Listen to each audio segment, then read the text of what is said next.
मामले में अब चीज सामने जब आ रही, क्योंकि मैं यही कह रहा हूं लगातार कि इन्वेस्टिगेशन होने दीजिए। इन्वेस्टिगेशन फेयर पार्सल हो रही है, जब जांच हो जाए तो उसके बाद ही कुछ कहना चाहिए। राजनेताओं को उसके बाद कुछ सोचना चाहिए बोलने के लिए, लेकिन उससे पहले बोल देते हैं। अब देखिए, पीड़िता के परिवार और आरोपियों के परिवार की 62 बार पीड़िता के परिवार के फोन से आरोपी के परिवार के फोन पे बात हुई। 42 बार आरोपी परिवार के आरोपी के नंबर से पीड़िता के परिवार से लगातार बात हुई है।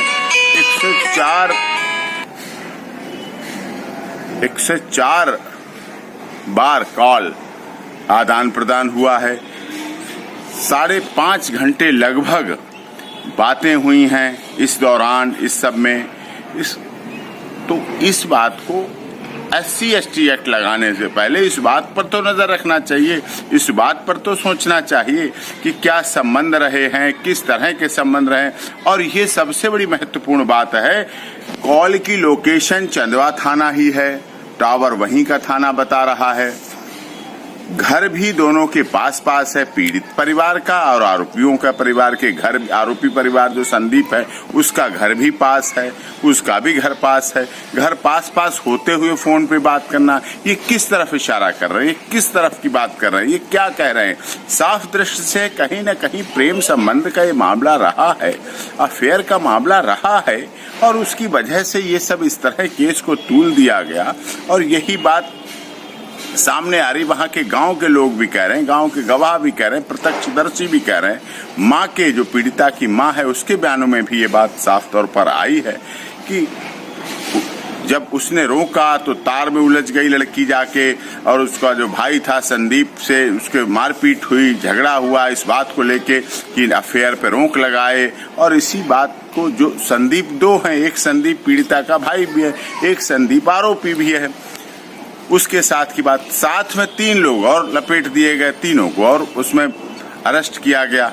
ये सब चीजें SC/ST एक्ट बना है, दलित समाज जो हमारा समाज का अंग है, महत्वपूर्ण अंग है, मजबूत अंग है, उसको सुरक्षा देने के लिए, संरक्षण देने के लिए कि उसके साथ कोई भी गलत कार्य किसी तरह का ना हो। संविधान उन्हें सुरक्षा देता है, हमारा संरक्षण देता है, लेकिन संविधान कभी नहीं कहता, डॉक्टर भीमराव अंबेडकर की संविधान निर्मात्री सभा के अध्यक्ष थे, वो कभी नहीं इस बात को कहते हैं कि SC/ST एक्ट का दुरुपयोग हो। दुरुपयोग नहीं होना चाहिए, इससे लोगों में आस्था खत्म होती है, विश्वास खत्म होता है, कानून के प्रति भरोसा खत्म होता है।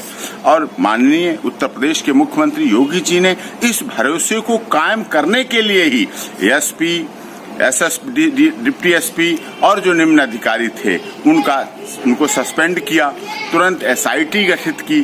SIT गठित करने के तुरंत थोड़े दिन बाद ही CBI की जांच की मांग शुरू कर दी। CBI की जांच, देखिए CBI की मांग जब लोगों ने नहीं तक की, उसी समय माननीय योगी जी ने CBI जांच की कराने के लिए केंद्र को रिकमेंडेशन भेज दी, महज हफ्ते भर के अंदर। और कहा दूसरी तरफ संत रामपाल दास जी महाराज के मामले में पूरे 6 साल होने जा रहे हैं, अभी तक CBI जांच नहीं हुई, जबकि उनके लाखों फॉलोअर्स, संत रामपाल दास जी महाराज के लाखों फॉलोअर्स विभिन्न तरह से कोर्ट से वैसे धरना प्रदर्शन डिमांड करके, मांग करके CBI जांच की मांग करते रहे, लेकिन नहीं हुई।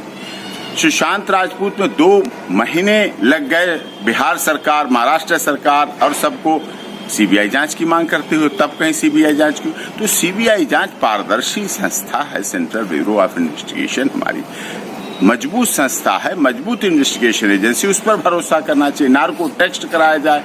अब कॉल डिटेल सबकी आई, आजकल इलेक्ट्रॉनिक एविडेंस है, इस इलेक्ट्रॉनिक एविडेंस को दुनिया की कोई ताकत रोक नहीं सकती, चाहे डिफेंस काउंसिल हो, चाहे प्रोसिक्यूशन हो के काउंसिल हो, चाहे स्टेट के वकील, कोई इस बात को मना नहीं कर सकते। अगर संदीप के फोन से बात हुई है और संदीप के फोन पर बात हुई है, पीड़िता के भाई के फोन नंबर से, क्योंकि वो जो पीड़िता के यहाँ फोन नंबर है, ऐसा पाया गया है कि पीड़िता के भाई के नंबर पे फोन नंबर था, तो वहां से वो बात होती थी, और इधर संदीप का फोन नंबर था। 104 बार कॉल होना, लगभग 5.5 घंटे बातें होना, क्या बातें हुई, किस तरह की बात हुई? क्या खेतीबाड़ी की बातें हुई, क्या बिजनेस की बातें हुई, क्या कहाँ की क्या राजनीतिक बातें हुई, क्या सामाजिक बातें हुई, किस तरह की बातें हुई? ये अपने में सब कुछ जब पूछताछ होगी दोनों पक्षों से, इस पहलू पर जब पूछताछ की जाएगी, जब इस पहलू पर जांच की जाएगी, तो सब कुछ दूध का दूध पानी का पानी होगा। और मैं यही कह रहा हूँ,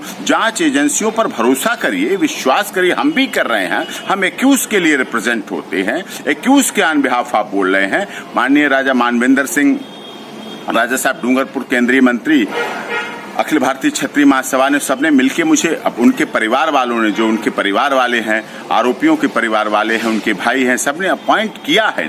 तो मैं विश्वास कर रहा हूं ना जांच पर, भरोसा कर रहा हूं ना जांच पर। उस पर भरोसा रखिए, सबको रखना चाहिए। जांच पर भरोसा करें, चार्जशीट का इंतजार करें, चार्जशीट का कोर्ट की प्रोसीडिंग का इंतजार करें, उसके बाद सब कुछ दूध का दूध पानी का पानी होगा। सबकी कॉल डिटेल निकाली जाएंगी, सबकी लोकेशन निकाली जाएगी, कौन कहाँ था घटना के समय।